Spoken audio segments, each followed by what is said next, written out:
because she has short legs. Goddamn. That's even too close for me. Yeah, she's small as hell. Hey, we going to Joe Lotto's? What's that? Off of McClintock. You want to go to the house first? And then get in the same car? Yeah. Alright, I'll meet you at the house. Take the kids. We can. I need money, though, to get up out of here. I think we've been here longer than 4 minutes because I've been running my yap. Running my yap. Want to see a plane? See, look, there goes a maroon car. Where's the other one? Right there. Boom. See? Money in the bank. I'm going to do this nightly recap in 3 minutes or less, y'all. First, mind your freaking business. Bailey's standing here talking to me and she sees her sister's phone on the floor. And she's like, her phone's on the floor, and she goes into a Bailey tangent. And I was like, Bailey, that's none of your business. And she was like, that made me upset. And I was like, what? She was like, first seeing her phone on the floor, and second, you telling me to mind my business. And I was like, look, Bailey, and I'm doing this in 3 minutes or less, so I won't go over our conversation, but what I will say is I challenged her to go 24 hours minding her own business. So I challenge you, go 24 hours of just minding your own business. And if ever in that 24 hours you find yourself worried about somebody else, say whatever your name is, mind your business. And report back below and let me know how that goes. Because if you do not find peace in minding your own business, then you ain't got no business to mind. And that's a bigger issue we need to tackle. Alright, and the second part was the low income poverty trap.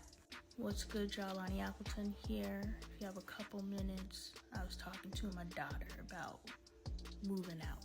So we decided to let her drive to school and drive to work, and that's it.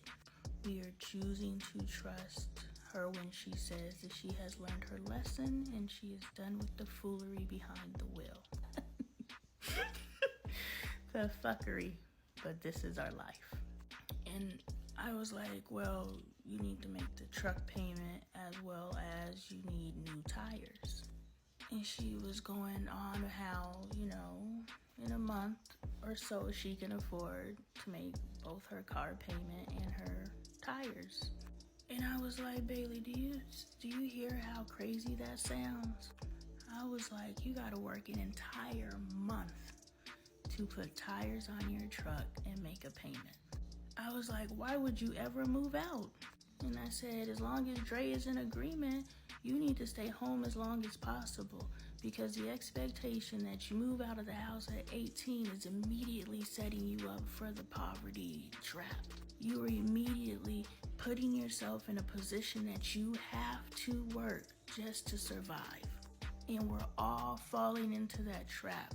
Man, I get what your preference is. I get it, your privacy. I know when I had my home, I was at my friend's or my cousin's house, who was my friend. I was at her house all the time. I was never home. So I'm struggling at the time to make $1,200 a month so I can say that I live by myself, but I'm never even at my house because I don't want to be alone. And I really just want our young 20-something-year-olds, if you 30, I don't know. I would live at home with my dad until I got married. I'm real talk. We gonna figure it out, but I'm not living by myself.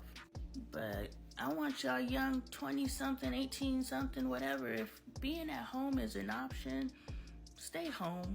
And it's not even you start paying rent. No, y'all sit down and say, okay, how can we grow this? Not sustain this. How can we grow this? How can we get more? How can we get our 40 acres? And that's what it needs to be. Not you go off and you go out to struggle and we pat you on the booty and say, good luck to you. No, that's not the way it needs to be. Not anymore. And I did that in 3 minutes or less. Yes. Let's go, Lonnie. I did it in 3 minutes or less. I got an extra 15 seconds. I don't know what to do with myself. Y'all, why am I mad, impressed, depressed, and elated all at the same time? Caden came to me and asked me to help him download a game, Parental Controls. I'm downloading the game and it fails to load and it's just a little green square on the screen. Rectangle. I'm looking at it like, well, I'll wait for it to load. My recently 4-year-old takes it, does a little dabble do, comes back and says, "Here you go." And I looked at Dre and I was like, this boy just fixed a problem on his tablet by himself. And I was like, I'm sad because my son spends so much time on his tablet that he knows how to fix a problem on it by himself. But I said, I'm impressed that my child has taught himself how to fix a problem on his tablet by himself. Nothing is mindless. So I'm watching The Parent Trap. It just gets bigger and bigger with time, y'all. So I'm watching the Parent Trap video, and I'm like, remembering the conversation I had with Bailey's friend the other day. What's good, y'all? On the Apple Ton. If you have a couple of minutes, I have a couple of, I don't know what the fuck's going on right now, but we're gonna get into it. Anyway, so I'm having a conversation with Bailey's friend the other day because it's the friend that's in the video where the dog is barking at her boyfriend. And I told Bailey to tell her, but of course Bailey didn't relay the message. So when I got her ear, I was like, look, that boy's energy is nasty. Ain't no way, I have never in my life seen a dog respond to a person the way that dog responded to that boy.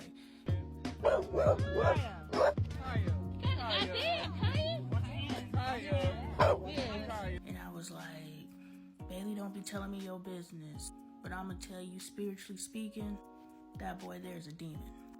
I've been calling people demons lately. Don't mind me. He's a bad guy. Very bad guy. And then I go off to say blah, blah, blah.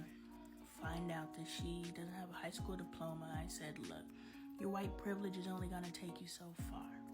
This world is designed for you to at least have a GED or equivalent to the diploma, which is a GED.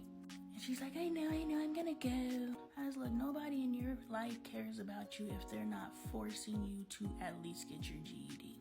Oh, my boyfriend tells me. And I was like, yeah, okay, if you haven't enrolled to get your GED, he doesn't care. Because if he cared about your future, he would make sure you at least had the one piece that this world, even in McDonald's, makes sure you have at least a diploma or equivalent to work at McDonald's. But you know she's young and she ain't listening to people. Maybe one day this seed will take root. But on the backs of the poverty conversation, she was saying that her and her boyfriend plan to move out because she can't stand her mom and blah, blah, blah. Her mom wants her to start paying rent. I was like, I would rather give your mom a little $500 that she's asking for. And because she don't want to pay it, give her old funky ass $500. It's your funky ass $500. Then go and find some rent that you are paying your entire paycheck to just keep a roof over your head.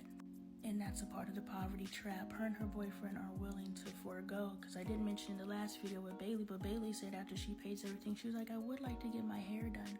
I was like, every dime that you are making is going towards a necessity that you don't even have time to do anything you want. Something as simple as getting your hair done.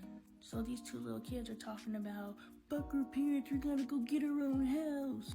I was like, and if you guys think you're miserable now with the little bit of resources y'all have now, lock y'all asses in the same house together and ain't no money to do anything to distract you from each other.